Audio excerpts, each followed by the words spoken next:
함께 나눌 말씀은 요한복음 7장 53절에서 8장 11절까지 말씀입니다. 요한복음 7장 53절에서 8장 11절까지 말씀입니다.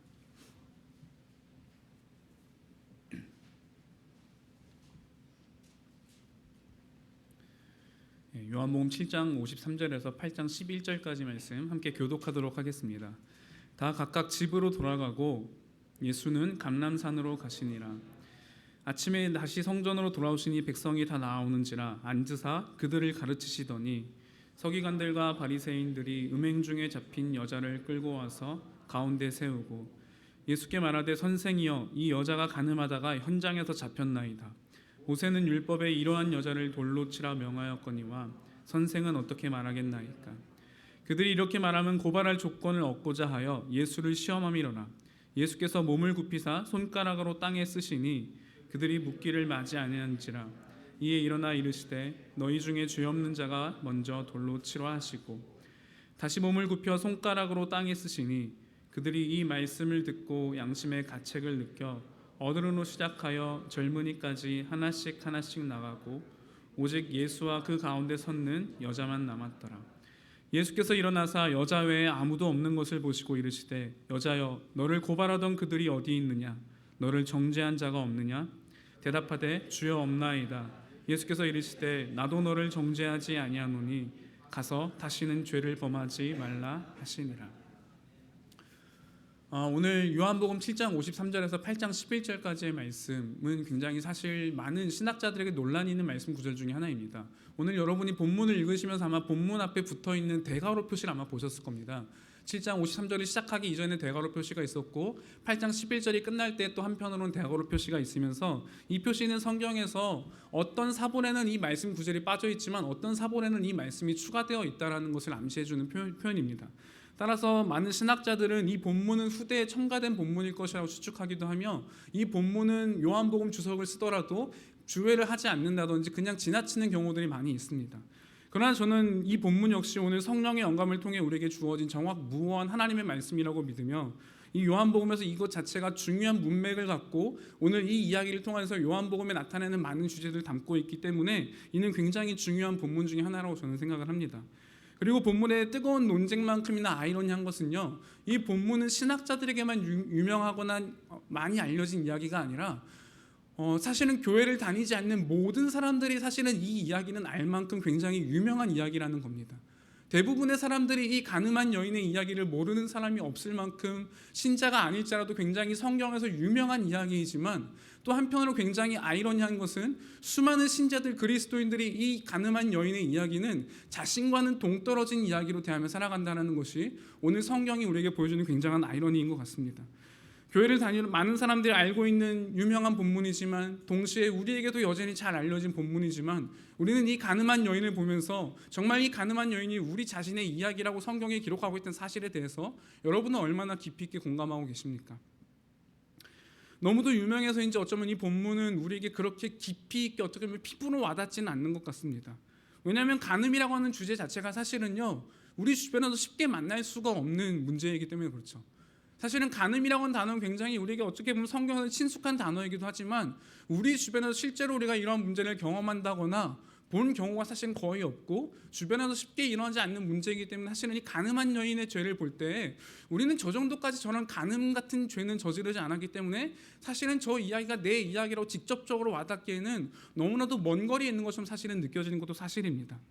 그러나 한편으로는요 이 간음이라는 죄가 얼마나 무서운 죄인가를 생각해 보면요 굉장히 사실은 누구를 예를 드는 것 자체가 조심스럽지만 만약에 정말 제가 간음한 자로서 이 자리에 만약에 끌려와서 여러분 가운데 서 있다면 여러분은 어떻게 생각하시겠습니까? 벌써부터 너무 몰입하시는 분들 표정이 갑자기 저런 몹쓸 이런 표정을 짓고 계시는데 예를 든 겁니다.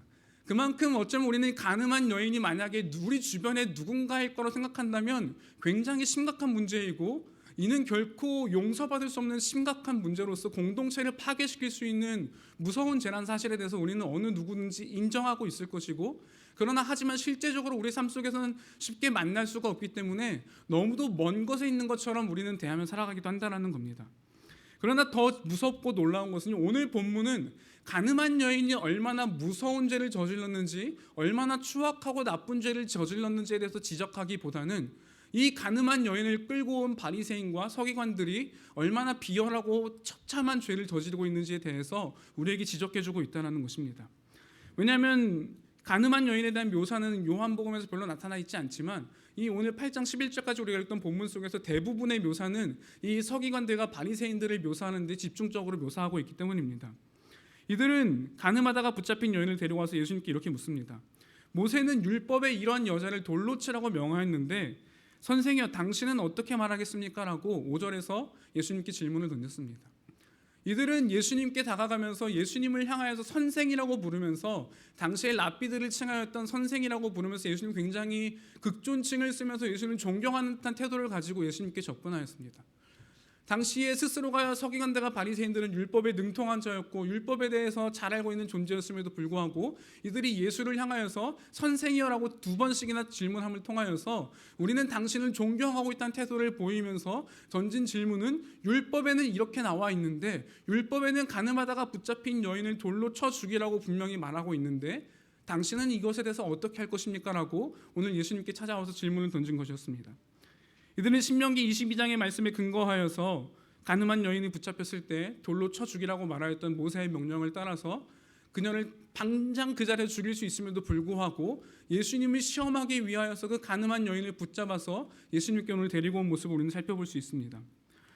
6절에서 또한 요한은 기록하기를 예수를 고발할 조건을 얻기 위해서 예수를 시험하고 있다고 이들은 요한은 기록하고 있습니다. 이것이 보여주는 것은 무엇입니까? 예수님을 향해서 선생이라고 하면서 존경하는 듯한 태도를 보이고 있지만 실제적인 마음으로는 예수를 고발할 조건을 찾기 위하여서 시험하고 있다는 겁니다. 즉 공손과 그들 속의 마음속에 이 어두운 마음의 두 가지를 종합하여 본다면 이들이 예수님을 향해서 던지고 있는 질문은 굉장히 비열하고 악랄하고 참으로 지켜볼 수가 없는 심각한 질문을 던지고 있다는 것입니다. 아무런 존경심도 없이 예수를 선생이라고 부르면서 속으로는 검은 마음을 가지고서 예수님께 질문을 던진 겁니다. 굉장히 비열한 표정으로 아마 물어봤지 않을까 싶습니다. 선생님, 모세의 율법에는 가늠하다 붙잡힌 여인을 죽이라고 써 있는데 당신은 어떻게 하겠습니까? 우리는 그 답을 충분히 알고 있는데 당신도 그 답을 알고 있을 건데 당신은 도대체 이 질문에서 어떻게 답하겠냐며 굉장히 비열한 의도를 가지고 오늘 예수님께 접근하였던 사람들이 바로 본문에서 묘사하고 있는 서기관들과 바리새인들이라는 겁니다. 그들은 아마 완벽한 함정을 팠다고 생각했기 때문에 득이양양한 미소를 지으며 예수님께 질문했을 것입니다. 이 질문은 결코 단순한 질문의 수준인 것이 아니기 때문입니다. 이 질문에 어떻게 답변하느냐에 따라서 예수님이 지금까지 제자들에게 혹은 수많은 사람들에게 하셨던 모든 말씀들을 스스로가 부인하게 될 수 있는 경우를 만나게 될 수도 있기 때문입니다. 왜냐하면 가늠한 여인을 데리고 왔을 때 예수님께서 너희가 지금 나랑 대화하고 싶은 것이지 않니? 나와 대화하자. 이 여인은 돌려보내자. 마치 영화 속의 한 주인공처럼 이 가늠한 여인은 돌려보내고 나와 논쟁하자고 했다면 예수님은 본인이 말씀하셨던 것처럼 본인은 율법의 완성자로 오셨다고 예수님은 제자들에게 말씀하셨는데 자기 스스로가 율법을 부정하는 꼴이 되기 때문입니다. 예수님은 마태복음 5장 17절에서 내가 율법이나 선지자를 폐하러 온 줄로 생각하지 말라. 폐하러 온 것이 아니요 완전하게 하려 함이라고 말씀하셨음에도 불구하고 이 여인을 정죄하지 않고 그냥 돌려보내게 된다면 스스로가 율법을 완성하러 오셨다는 그 예수님의 말씀을 스스로가 부인하는 꼴이 되기 때문에 굉장히 난처한 질문의 답변이었을 것입니다. 또한 예수님이 만약에 이 여인을 그냥 단순히 율법에 따라서 정죄받아 마땅하고 이 여인은 돌로 쳐 죽임을 통해서 죽는 것이 마땅하다고 하였다면 이 역시 예수님 자신의 말을 스스로가 부정하는 꼴이 되는 것입니다. 왜냐하면 예수님은 마태복음 11장 19절에서 이르시기를 스스로를 세리와 죄인의 친구로다라고 자신을 소개하셨습니다. 예수님은 세리와 죄인의 친구로 이 땅에 오셨고 죄 있는 자들을 구원하기 위해 이 땅에 오셨다고 말씀하셨음에도 불구하고 자신의 눈앞에서 그 죄로 인하 죽어가는 여인을 그냥 내버려 두고 율법에 따라 죽이게 된다면 예수님 역시 자신이 하셨던 모든 말씀을 부정하는 것이기 때문입니다. 또한 요한복음 3장 17절에서 예수님 말씀하시기를 하나님이 그 아들을 세상에 보내신 것은 세상을 심판하려 하심이 아니요 그로 말미암아 세상이 구원을 받게 하려 하심이라고 이미 말씀하셨었기 때문에 심판하러 오신 것이 아니라 구원하기 위해 오셨다는 예수님의 말씀과 달리 여인을 그냥 돌로 쳐 죽이게 내버려 둔다면 예수님은 심판자로 이 땅에 오시는 꼴이 되는 것이며, 율법을 지켰지만 한편으로는 예수님이 그동안 말씀하셨던 모든 것들이 거짓으로 되는 것이며 자신을 부정하기 때문에 아마 바리새인들과 서기관들은 이 질문을 생각하고 예수님께 다가오면서 예수님이 결코 빠져나가지 못할 것이라고 확신하며 예수님께 나왔을 것입니다. 따라서 예수님은 가늠한 여인의 그 편에 서서 그녀를 돌보더라도, 율법을 부정하지 않기 위해 율법 그대로 행한다고 할지라도 예수님은 결코 어느 한쪽으로도 빠져나갈 수가 없는 굉장한 공경에 오늘 처하게 된 것입니다. 이런 야비하고 비열한 질문에 대해서 예수님의 반응은 무엇이었습니까? 놀랍게도 예수님은 아무런 말씀도 하시지 않으셨습니다. 예수님 먼저 6절에서 보면은요, 그들이 이렇게 말하면 고발할 조건을 얻고자 예수를 시험함이로라. 예수께서 몸을 굽히사 손가락으로 땅에 쓰시니라고 기록하고 있다는 겁니다. 예수님께서 이들의 질문을 들은 이후에 그들에게 당장의 어떤 답변을 주신 것이 아니라 아무런 답변도 하지 않은 채 몸을 굽히시고 땅에 손가락으로 무언가를 쓰셨다는 겁니다. 많은 주석가들은 대부분 예수님이 무엇을 쓰셨을까라는 질문 자체를 던지면서 예수님이 쓰셨던 말씀들은 아마 이런 말씀이지 않을까라는 것들에 추측을 하지만, 사실 요한은 오늘 예수님이 어떤 말씀을 썼는가에 집중하기보다는 예수님께서 하신 행동을 굉장히 중요하게 묘사하고 있다는 겁니다. 이 말은 우리도 역시 예수님이 무슨 말씀을 쓰셨는가에 대한 질문보다는 예수님께서 왜 이러한 행동을 보이셨는가에 대한 질문들을 가지고 본문을 해석하는 것이 조금 더 의미 있는 것 같습니다. 따라서 이 말씀 구절을 보게 되면 굉장히 유사한 말씀 구절이 구약 성경에 나와 있는데, 그것은 뭐냐면 출애굽기 31장에 나오는 말씀입니다. 오늘 예수님께서 몸을 굽혀 손가락으로 글씨를 쓰셨다는 표현은, 그리고 동시에 8절을 넘어서 8절에서도 예수님께서 그 서기관들에게 먼저 답을 하신 이후에 다시 몸을 굽혀 손가락으로 땅에 쓰시니라고 기록되어 있는데요, 이 6절과 8절에 나온 말씀을 볼 때 사실 6절에서는 손가락으로 땅에 쓰셨다고 기록되어 있지만 8절의 말씀은요, 그는 다시 굽혀서 그 땅에 썼다라고 번역하는 것이 조금 더 올바른 번역입니다. 즉 8절의 말씀에 손가락이 나오지 않는다는 겁니다.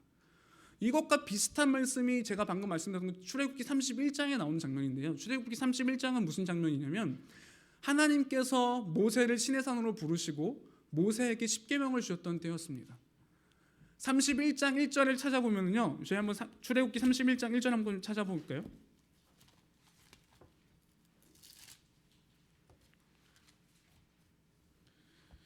출애굽기 31장 1절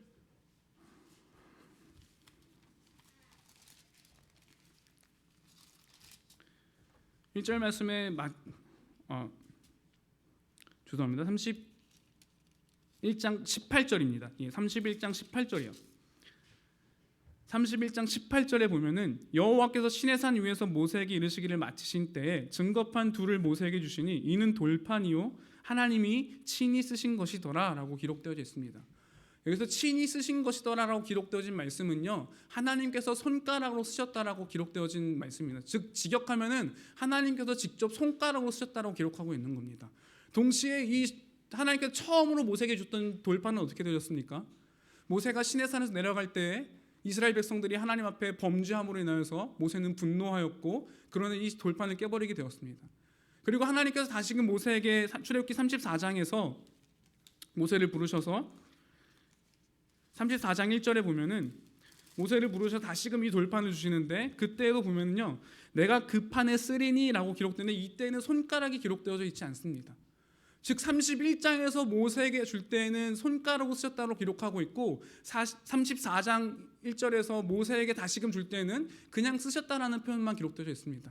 마치 오늘 요한복음 8장에서 예수님께서 질문을 들으신 이후에 몸을 굽혀서 첫 번째는 손가락으로 쓰셨다는 것을 강조하고, 두 번째로 8절에서는 손가락이 아닌 그냥 쓰셨다는 강조하는 표현을 통해서 이 요한은 지금 이 서기관들과 바리새인들이 질문을 던지고 있는 대상이 누구신가? 바로 그분은 너희에게 율법을 주신 하나님이시고 너희에게 율법을 수여하신 율법의 수여자가 되시며 너희에게 율법을 허락하신 율법의 입법자가 되시는 진정한 하나님이시라는 것을 보여주고 있다는 겁니다. 즉 우리는 역사상 가장 아이러니한 장면을 지금 보고 있다는 겁니다. 서기관들과 바리새인들은 스스로가 말씀에 능통하다고 여겼고 율법에 확신이 가득 찼고 율법을 잘 수행한다고 여기면서 그 율법을 들고 나와서 율법의 입법자에게 와서는 그 자신들이 지키는 율법을 가지고 율법의 입법자를 고소하고 있는 겁니다. 율법을 허락하신 하나님께서 자신들의 눈앞에 있지만 그들은 율법을 허락하신 하나님을 스스로가 율법을 통해서 고소하고 있는 장면을 우리는 요한복음 8장을 통해서 보고 있다는 것입니다. 즉 예수님은, 그들의 눈앞에 계신 예수님은 십계명을 수여하신 분이셨고 말씀 자체셨으며 율법 자체셨고 곧이어 스스로가 하나님이심을 보여주는 것으로 요한은 굉장히 의미 있게 이 말씀 구절을 기록하고 있다는 겁니다. 특별히 요한은 요한복음 1장 1절을 시작하면서 바로 이렇게 말합니다. 태초에 말씀이 계시니라. 이 말씀이 하나님과 함께 계셨으니 이 말씀은 곧 하나님이시니라. 요한복음에서 요한은 예수 그리스도가 바로 참 하나님이심을 선포하고 그분이 어떤 이유에서 하나님이신지를 1장부터 21장까지 계속해서 전개해가는 가운데 오늘 8장에서는 예수 그리스도가 바로 율법을 주신 분이셨고 율법의 창시자가 되시며 그 율법을 허락하신 분이심에도 불구하고 율법을 가지고 나온 이들로 하여서 고소당하고 있는 장면을 우리에게 보여주고 있다는 겁니다. 그렇기 때문에 제임스 보이스는 이 서기관들과 바리새인들의 죄를 지적하기를 사복음서 안에서 가장 비열하고 가장 폐역한 죄악이라고 지적하고 있는 겁니다.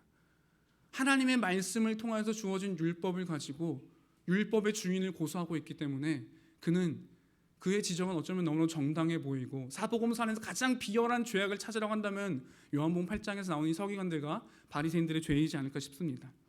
그들은 스스로가 율법 위에 서서 심판자가 되고자 했습니다.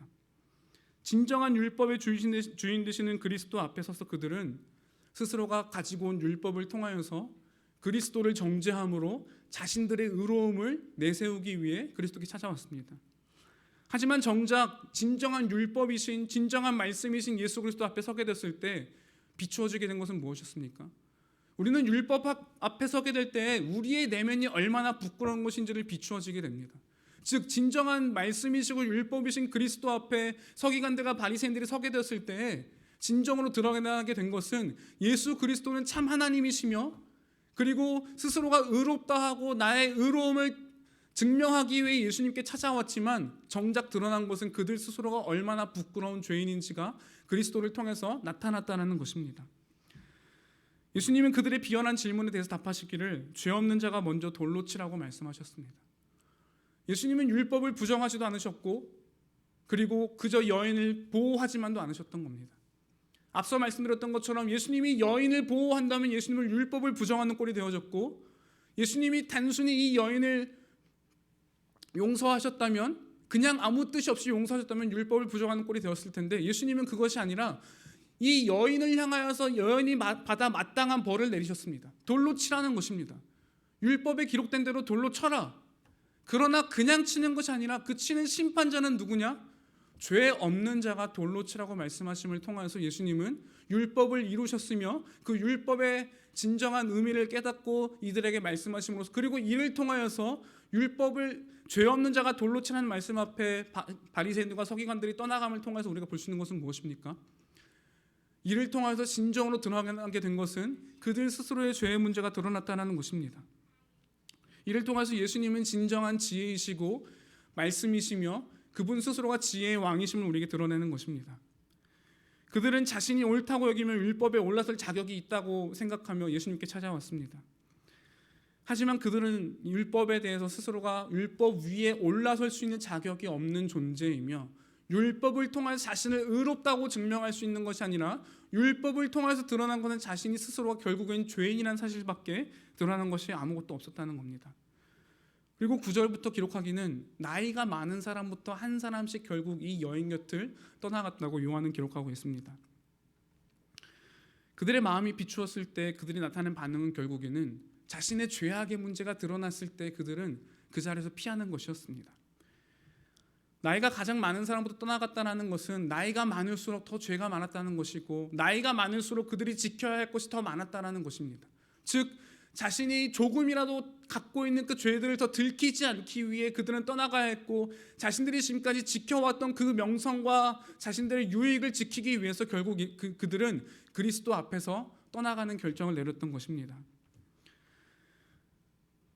여인을 예수님을 공격하기 위한 도구로 사용하는 비인격적인 행위를 보여주었고, 자신들은 그녀보다도 월등하다고 믿으며 자신들의 자의식을 나타내기 위해 스스로는 월등한 존재라고 믿고 도덕적으로 종교적으로 우월의식에 빠져서 예수님을 찾아갔지만, 그들이 당한 것은 예수님 앞에 당하게 된 진정한 율법을 통해 드러난 정죄밖에 없었다는 것입니다. 결국에는 자신들이 스스로 이 여인을 정죄하고 예수님을 정죄하기 위해 내밀었던 그 손가락은, 그토록 차갑게 너무나도 냉정하게 내밀었던 그 손가락은 결국엔 자기 자신을 향하여서 스스로를 정죄하는 꼴이 되어져 버린 겁니다. 그들은 율법을 아는 지식에 있어서 풍성하다고 믿었고, 율법을 지키는 것에 있어서 누구보다도 자신이 있다고 믿었지만, 정작 율법이 가르치는 사랑도 없었고 자비도 볼 수 없었고 긍휼도 찾아볼 수가 없었습니다. 그들에게 남아있는 것은 너무나도 냉혈하니 맘치 차갑고 놀라운 정죄밖에 없었다는 것입니다. 그들은 진정한 율법의 주인이신 그리스도 앞에 섰지만, 율법을 그토록 지키고자 애쓰며 율법을 주신 하나님 앞에 섰지만, 정작 율법을 허락하신 하나님을 알아보지 못하는 비참함에 이르게 된 것입니다. 결국 그들은 자신의 수치가 드러나는 것이 두려워서 그 자리에서 떠나버렸습니다. 앞서 말씀드린 것처럼 간음은 결코 용서받을 수 없는 죄인 것이 분명합니다. 간음은 용서받을 수 없다는 것은 우리 이 일반적인 시스템 속에서 이 간음은 결코 씻을 수 없는 너무나도 치욕적이고 한 가정을 파탄에 빠뜨려드리는 것이며 한 공동체를 무너뜨릴 수 있는 무서운 죄인 것은 분명합니다. 그러나 오늘 본문은 우리에게 간음이 얼마나 치명적인가를 보여주기보다는 하나님의 말씀을 악용하고 하나님의 말씀 위에 스스로가 올라서서 스스로가 말씀의 심판자가 될 수 있다고 믿는 존재들을 향하여서 그것이 얼마나 무서운 죄악인지를 분명하게 드러내고 있다는 겁니다. 결국 이 수치의 자리에는 오직 한 여인과 예수님만이 남았습니다. 이 여인의 모습은 어쩌면 더 이상 초라하기 짝이 없을 만큼 비참하고 아무것도 기대할 수 있는 것이 없는 절망적인 상태였을 겁니다. 서기관들과 바리새인들의 정죄로 인하여서 너덜너덜해졌을 것이며, 예수님께서 그녀를 향하여서 돌로 치라고 말씀하신 그 말씀을 들었을 때 자신을 향해 날아들 차가운 돌로 인하여서 자신은 이제 이 생명을 마감하게 되었구나, 자신을 위협하게 날아온 이 돌로 인하여서 결국에는 죽음을 맞이하게 될 것을 기다리며 여인은 아마 그 중심에 서 있었을 것입니다. 그녀에게는 죽음을 스스로 피할 수 있는 방법이 없었습니다. 그저 자신이 지은 죄로 인하여서 자신에게 주어진 형벌을 기다리며 그저 차가운 돌을 기다리고 있었을 것입니다. 그러나 그렇게 죽음을 기다리던 여인에게 주어진 것은 무엇이었습니까? 차가운 돌들이 아닌 예수님의 따뜻한 음성이었습니다. 그녀가 정신을 차려보니 자신의 옆에 자신을 끌고 왔던 자신의 고소자가 되었던 서기관들과 바리새인들은 이미 다 사라졌고 자신의 곁에는 오로지 예수님 한 분만이 남아 있었습니다. 그러나 아직 긴장감이 끝난 것은 아니었습니다. 죄 없는 자가 돌로 치라고 했을 때 모든 이들이 떠나갔지만 진정한 죄가 없으신 예수님은 그녀의 앞에 있었습니다. 따라서 예수님은 진정한 심판자가 될 수도 있었고, 죄가 없으셨기 때문에 스스로가 돌을 던질 수 있는 주체자가 될 수 있었고, 이 여인을 심판하고 정죄할 수 있고 사형을 선고할 수 있는 유일한 대상이셨기 때문입니다. 그러나 진정한 심판자가 될 수 있는 예수님은 그녀를 향하여서 차가운 돌을 내미셨던 것이 아니라 나도 너를 정죄하지 아니하노니, 나도 너를 정죄하지 않으니 돌아가서 다시는 죄를 짓지 말라라고 여인에게 말씀해 주신 것이었습니다. 유일한 심판자가 되시는 그리스도께서 허락하신 것은 사망 선고도 아니었고 정죄도 아니었고 차가운 돌덩이도 아니었고 그녀에게 허락된 새로운 생명이었고 자유와 자비와 용서였습니다. 그러나 이런 그리스도의 자비와 용서는 그냥 아무 의미 없이 예수님의 말 한마디로 주어진 것이 아니었습니다. 이것은 그리스도께서 자신이 앞으로 지게 될 십자가를 통하여서 여인이 맞아야 될 그 돌을 자신이 대신 맞으심으로 자신의 죽음을 통하여서 이 여인의 생명을 구원하실 것이라는 근거하에서 말씀하셨던 것이었기 때문입니다. 그리고 예수님께서 그렇게 허락하신 그 말씀은 그녀로 하여금 그녀가 갖고 있던 모든 수치를 물러가게 만들었고, 예수님은 자신의 십자가를 근거로 하여 그녀를 용서하셨습니다. 그것을 보여주는 말씀 구절이 무엇이냐면요, 요한복음 8장 59절입니다. 요한복음 8장 59절 말씀입니다.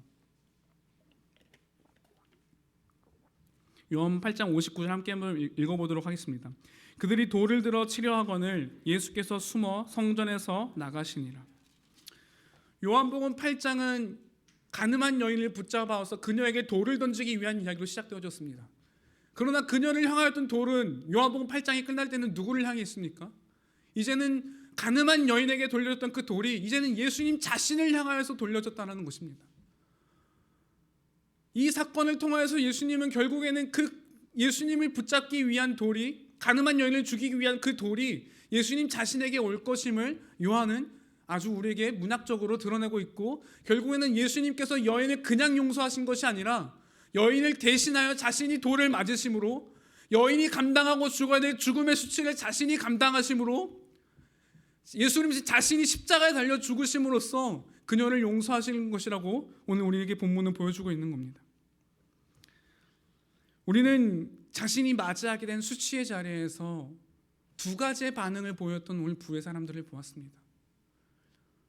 서기관들과 바리새인들은 자신이 맞이하게 된 이 수치 앞에서 그들은 떠나갔습니다.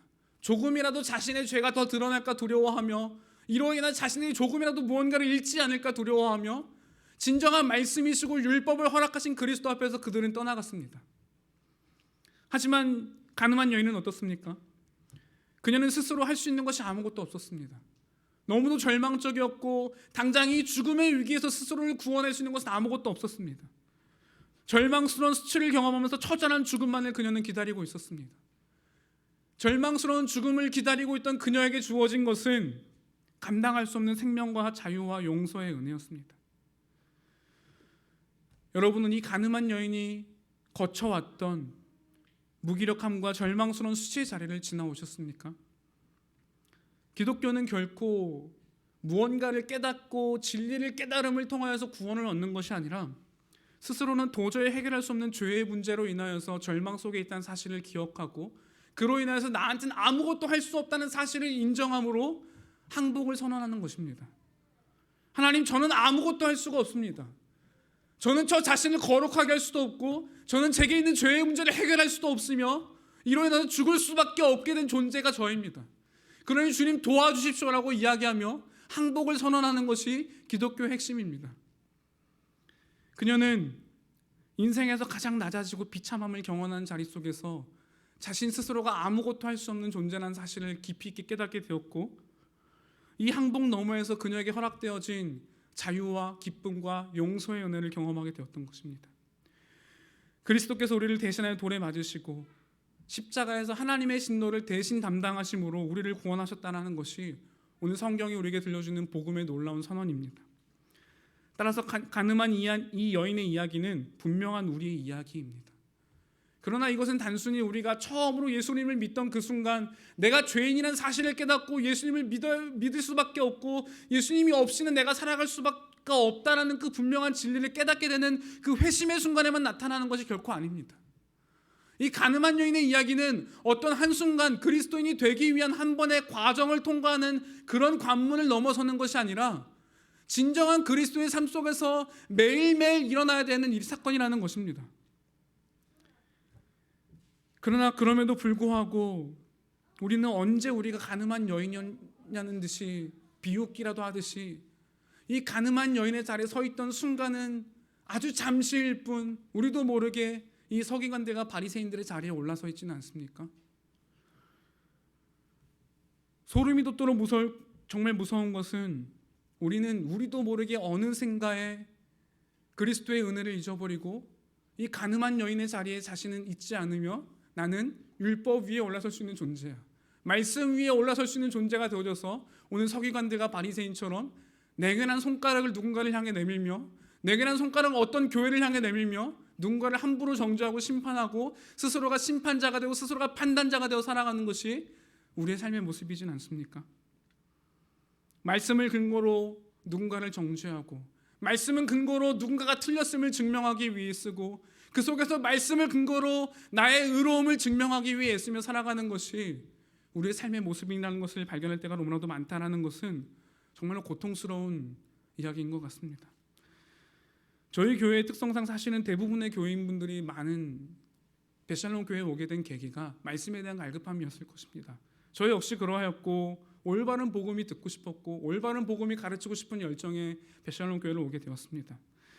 그리고 말씀을 배워감을 통하여서 우리가 더 성장하기를 기대하고 올바른 말씀 안에서 신앙이 자라는 것들을 배우고 싶어서 이 자리에 왔지만 아마 우리는 그 과정 속에서 삶의 고단함 속에서 어떤 낮아지는 시간, 수치의 자리를 경험하기도 하였고 그 속에서 우리를 향하여서 말씀하시는 예수 그리스도의 음성을 들으며 나도 너를 정죄하지 않노라 하고는 예수님의 말씀을 듣고 그 은혜를 다시 한번 갈망하며 베샬롬 교회에 많은 분들이 오셨습니다.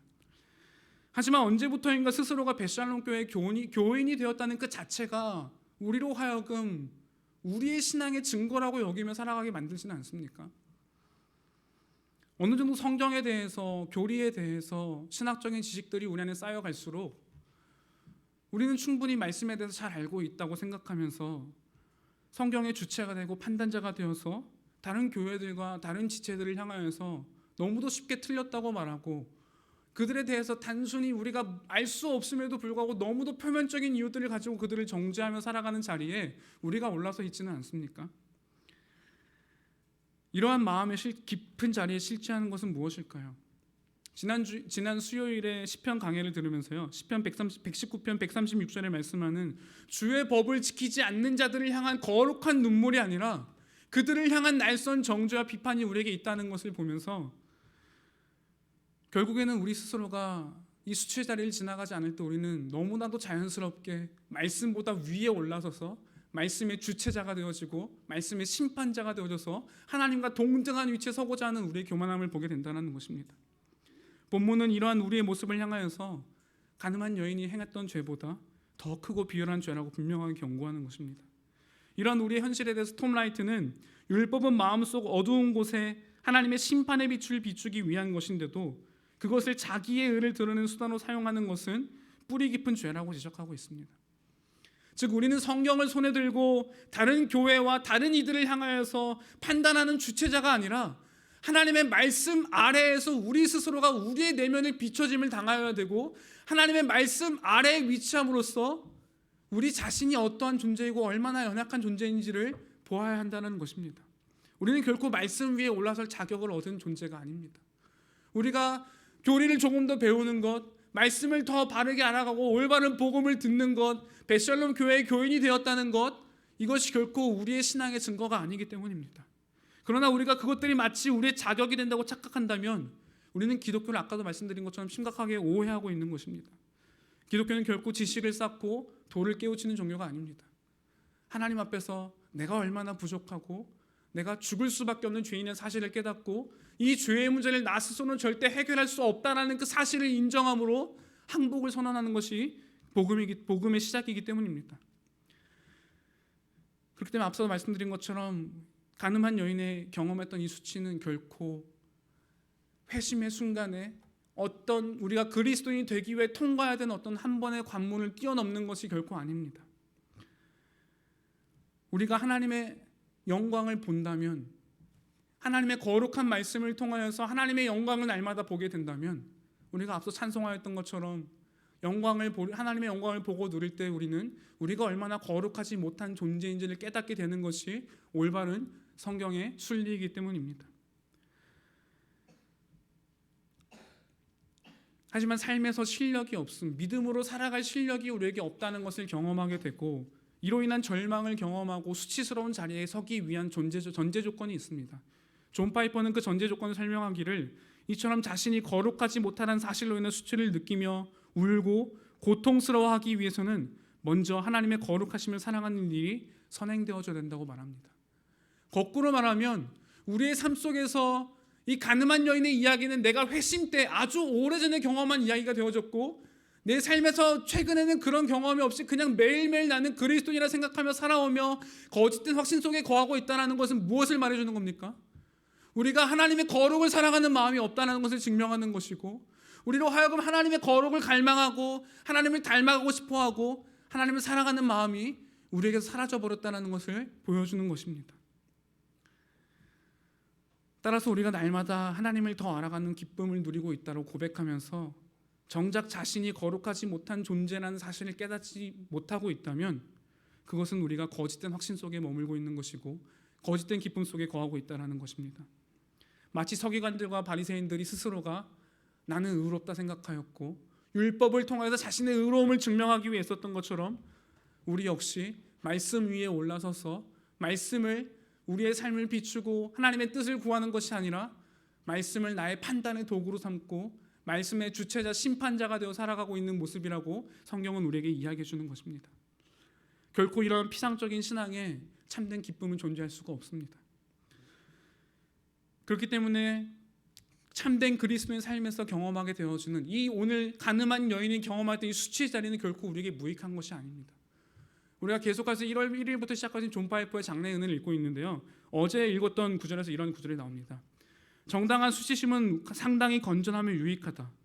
성도가 영적 침투로부터 돌아서고 회개하려면 정당한 수치심이 있어야 한다. 수치심을 반드시 피해야 하는 것만은 아니다. 자기 백성들을 다루시는 하나님의 선하심 안에는 이러한 과정도 포함되는 것이다. 계속하여 제가 수치심에 대해 이야기 드리기 때문에 제가 여러분에게 혹시나 여러분으로 하여금 이 수치의 자리에 머무십시오, 여러분이 수치의 자리를 가셔서 경험해야 된다고 말씀드리는 것은 아닙니다. 진정한 그리스도인은 자신이 거룩하지 못하다는 사실을 깨닫게 되고 이로 인한 수치를 마주하게 되며 그 수치의 고통을 날마다 경험하게 되지만 동시에 그 수치심에만 머물러 있는 존재가 아니기 때문입니다. 가늠한 여인이 그 수치심에 빠져 있을 때 그 여인을 향해서 내밀었던 그리스도의 손과 음성을 통하여서 나도 너를 정죄하지 아니하노니 가서 다시는 죄를 짓지 말라고 말씀하셨던 그리스도의 말씀을 듣는 존재이기 때문입니다. 그리스도의 음성을 듣고 그리스도를 바라봄으로 우리는 더 큰 기쁨을 느끼고 무한한 영광을 경험하게 되고 무한한 형언할 수 없는 기쁨을 누리게 되기 때문입니다. 그리스도인의 삶에서 우리는 반드시 수치의 자리를 지나가야 하지만 그 수치의 자리를 지나서 우리가 가는 곳은 어디입니까? 하나님의 영광을 보게 되는 것이고 우리를 위해서 십자가에서 자신의 아들을 내어주시기까지 우리를 사랑하신 예수 그리스도를 바라보게 될 때 하나님의 무한한 영광을 우리는 경험하게 되기 때문입니다. 마틴 로이드 존스 역시 자신에게 소망이 없음을 느끼는 사람만이 하나님을 진정으로 의지할 수 있다고 말합니다. 따라서 우리가 수치의 자리를 지나가는 과정은 결코 우리로 하여금 절망을 향해 달려가기 위한 자리가 아니라 하나님께서 우리를 이끄시고 인도하시는 그 소망의 빛으로 부르시는 과정이기 때문에 우리는 날마다 이 과정 속에서 경험하고 지나가야 한다는 것입니다. 우리는 믿는다고 고백하는 만큼 삶을 살아낼 수 있는 실력이 우리에게 없기 때문에 고통스러워하고 절망하고 있을 때 거룩을 사랑하기 때문에 거룩하게 되고 싶고 거룩을 추구하며 하나님을 닮아가기를 소망하지만 우리에게는 그러한 형편이 안 된다는 사실, 우리는 그런 실력이 없다는 사실을 느끼며 절망을 느끼고 눈물을 흘리기도 하고 고통의 자리에 서기도 합니다. 그러나 우리는 그 자리에서 단순한 정죄와 죄책감에 빠져 있는 것이 아니라 우리에게 말씀하시는 그리스도의 음성을 들으며 우리에게 나도 너를 정죄하지 아니하노니 가서 다시는 죄를 짓지 말라고 말씀하시는 따뜻한 그리스도의 음성을 듣는 존재입니다. 그리고 우리를 위하여서 자신의 아들을 내어주시고 우리를 그렇게까지 무한하게 사랑하신 하나님의 사랑을 경험함으로 우리는 예수 그리스도의 십자가가 얼마나 크고 놀라운 것인지를 매일매일 깨닫게 되어질 것입니다. 여러분은 그리스도의 십자가를 바라볼 때 무엇을 느끼십니까? 이것은 단순히 기독교의 상징이나 우리가 매일매일 그저 지나가면서 보고 대하는 하나의 어떤 종교적인 것들이 아닙니다. 우리는 그리스도의 십자가를 볼 때 그 속에서 무한한 하나님의 영광을 보게 되고 무한한 하나님의 주제를 느끼고 우리를 향한 하나님의 수많은 편지들을 볼 수 있는 것이 바로 십자가의 자리입니다. 그리고 우리는 그 속에서 우리의 연약함과 죄책감 속에서 우리가 정죄당하고 고통 속에 있을 때 여전히 우리를 하나님 당신의 자녀로 품으시는 우리 같은 연약하고 부끄럽고 거룩하지 못한 존재마저도 하나님의 자녀로 선언하시는 하나님의 놀라운 선언을 듣게 될 것입니다. 그리고 우리는 우리를 부끄럽게 하기 위해 애쓰는 수많은 수치들이 아무런 힘도 없고 결국에는 우리를 수치스럽게 만들지 못할 것이며 그 수치들은 우리로 하여금 하나님의 영광의 자리로 이끌어가는 하나님의 인도하심이라는 과정을 분명하게 기억하게 되며 우리는 수치의 자리를 넘어서 영광의 자리로 들려 올려지게 되는 놀라운 경험을 하게 될 것입니다. 그리고 그 속에서 우리는 무한한 하나님의 영광을 보고 무한한 하나님의 영광을 누리며 진정한 그리스도인의 삶을 살아가게 될 것입니다. 날마다 그러한 은혜 가운데 거하시는 베샬롬 교회가 되어졌으면 좋겠습니다. 함께 기도하도록 하겠습니다. 하나님 아버지, 말씀의 주체가 되시는 예수 그리스도 앞에 율법을 들고 나와서 예수님을 정죄하고 자신들의 의로움을 증명하기 위해 애썼던 이 바리새인들과 서기관들의 모습은 어쩌면 우리 삶 속에서 우리가 날마다 경험하는 우리의 모습이지는 않습니까? 하나님, 우리가 말씀 위에 설 수 있는 존재가 아니라 말씀 위에 서서 누군가를 판단하고 정죄하고 그들을 향하여 손가락을 내미는 존재가 아니라 이 말씀이 우리 자신의 삶을 비추게 하여 주옵시고 이를 통하여서 우리가 하나님의 무한한 영광을 보는 그 자리로 나아갈 수 있게 주님 인도하여 주옵소서. 그리스도를 닮아 거룩하게 되기를 소망하고 열망하지만 우리에게는 거룩하게 살아낼 수 있는 실력이 없음을 날마다 깨닫고 고통을 경험하는 그 자리에서 단순히 수치를 느끼고 정죄감을 당하고 죄책감에 빠져 있는 것이 아니라 그 속에서도 우리를 향하여 말씀하시는 그리스도, 나도 너를 정죄하지 아니하노니 가서 다시는 죄를 짓지 말라고 말씀하시는 예수님의 음성을 듣고 우리를 하나님의 자녀로 삼으시는 하나님의 놀라운 복음의 선언을 믿음으로 기억하며 살아가는 참된 신자가 될 수 있도록 주님 인도하여 주옵소서. 단순히 우리가 겪어왔던 이 수치심의 자리는 회심의 순간에 한 번 겪고 끝나는 것 넘어서는 관문이 아니라 하나님의 영광을 보게 될 때에 우리가 거룩하지 못한 존재라는 것을 날마다 경험함으로 우리에게 날마다 그리스도의 십자가가 필요하다는 사실을 기억하고 그 은혜를 구하며 살아가는 삶이 될 수 있도록 인도하여 주옵소서. 우리가 날마다 경험하는 우리의 실력 없소리나 수치 자리에서 우리를 영광의 자리로 이끄시고 들어 올리시는 하나님의 무한한 영광을 보고 누리는 참된 그리스도인들이 될 수 있도록 우리를 인도하여 주시옵소서. 감사하며 살아계신 예수님의 이름으로 기도합니다.